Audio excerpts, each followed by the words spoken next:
धमकी देगा, Indian army तुम्हारी खोपड़ी खोल देगी, ध्यान रखना। हमारे देश का इंटरनल मैटर है, और हमारे देश के इंटरनल मैटर पे कोई पाकिस्तानी बोलेगा और देश के अंदर कोई पाकिस्तानी की भाषा बोलेगा, तो जिन लोगों ने पहलगाम में हमला किया था उनकी फोटो आ चुकी है, ब्लर करके दिखाना पड़ा।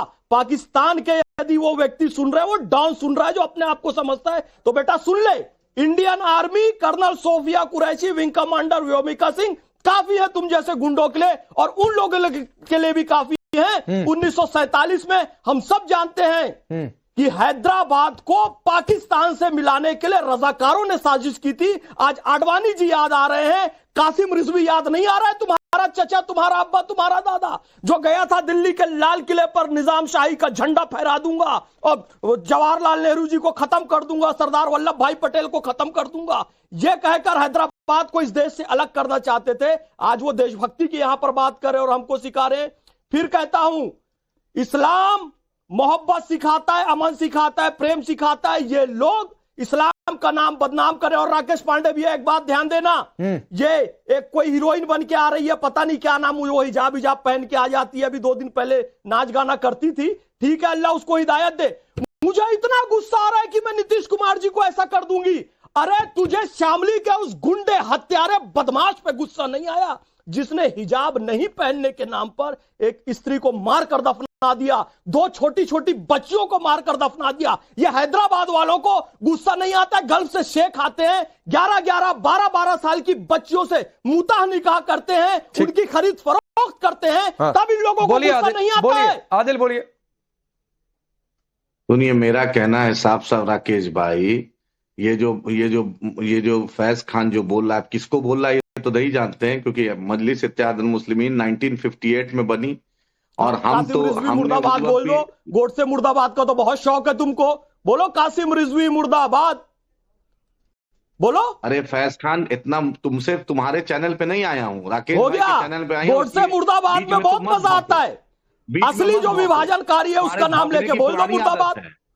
तुम्हारी भौंकने की पुरानी आदत है, तुम आरएसएस के पेरोल पे हो, तुम्हारे भौंकने की पुरानी आदत है, इसलिए देखो श्वान आ गया, बिल्ली को सपने में सिर्फ छिछड़ा नजर आता है, कुत्ते को सिर्फ हड्डी नजर आती है। तथ्य और तर्कों पे बात करो, तथ्य और तर्क नहीं है तो अपने घर जाओ, मजबूरी है चैनल की तुमको बुलाना, क्योंकि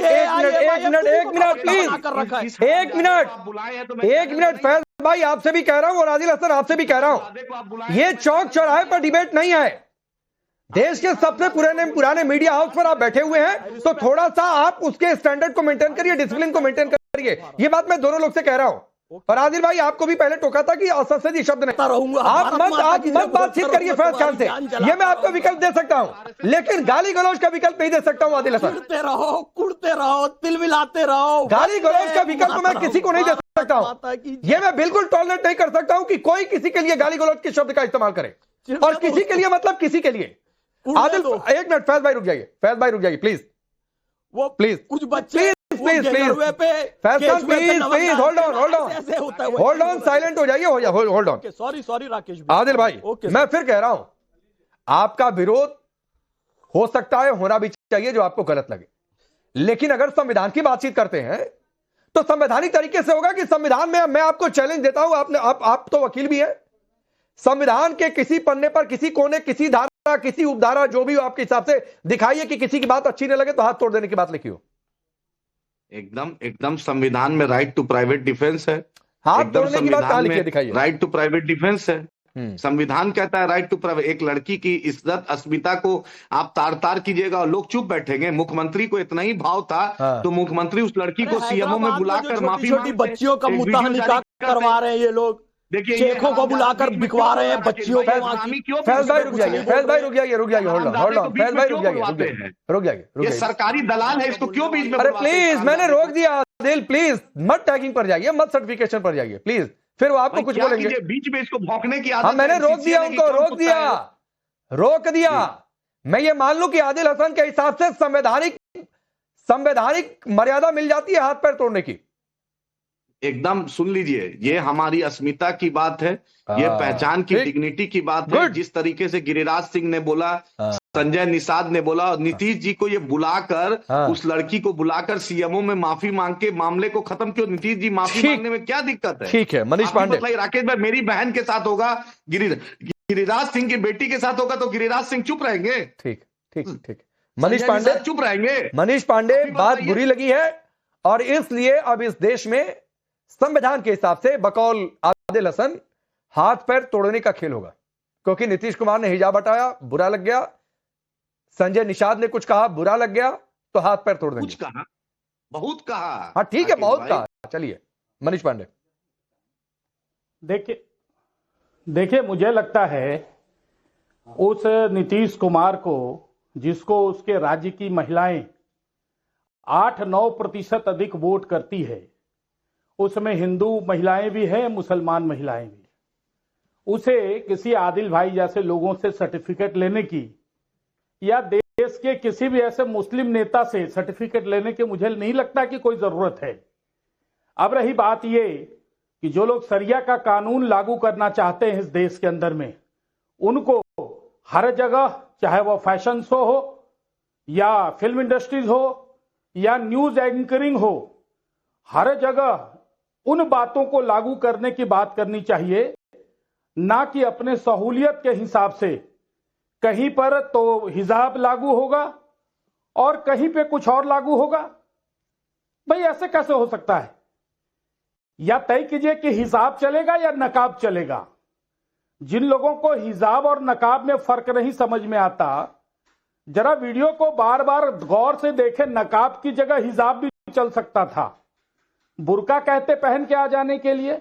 देखिए सवाल यह नहीं है, सवाल है कि जो छोटा सा मुद्दा था, कोई विषय नहीं था, एक पिता समान व्यक्ति जो राज्य का मुख्यमंत्री है, जिसको इस राज्य की अधिक से सर्वाधिक महिलाएं विश्व मतलब पसंद करती है, उसने अगर पिता की भूमिका में पूरा चेहरा ढका हुआ एक महिला जिसको प्रमाण पत्र दे रहे थे, अगर उसको हटाए, वो जो घटना है वो किसी के नजर में सही, किसी के नजर में गलत हो सकता है, लेकिन जिस प्रकार से उसको तूल दिया गया, जो लोग तूल दे रहे हैं वो तो पाकिस्तान का एक अपराधी बिहार के मुख्यमंत्री को धमकी दे रहा है।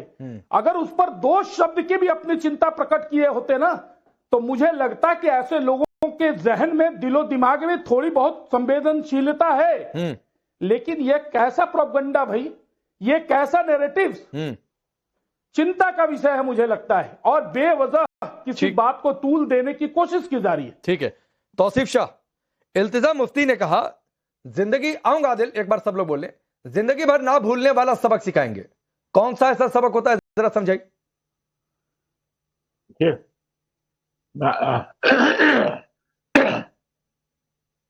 सॉरी, मैं 2 बातें कहूंगा राकेश जी आपसे। यहाँ सबसे पहली बात तो मैं ये कहूंगा, ये जो उन्होंने किया है ये बहुत ही ज्यादा निंदनीय है, ये बहुत ही ज्यादा, ये आप इसको मुसलमान, इस्लाम, हिंदू मजहब से बाहर करिए, और उसके बाद मुझे बताइए कि अगर दिल्ली में किसी लड़की के साथ आप छू के चलेंगे तो आपके चेहरे पर या मेरे चेहरे पर या किसी बीजेपी के प्रवक्ता, जो भी कोई यहाँ पर बैठे हुए हैं, हम सब के चेहरे पर चांटा रसीद होगा। क्यों रसीद होगा चांटा? क्योंकि वो ये आपसे कहेंगे कि भाई आपने मेरी इज्जत की बेइज्जती की है। आप इसे इस्लाम के नजरिए से मत देखिए, आप इसे एक लड़की, एक औरत की, जो भी चाहे हिंदू है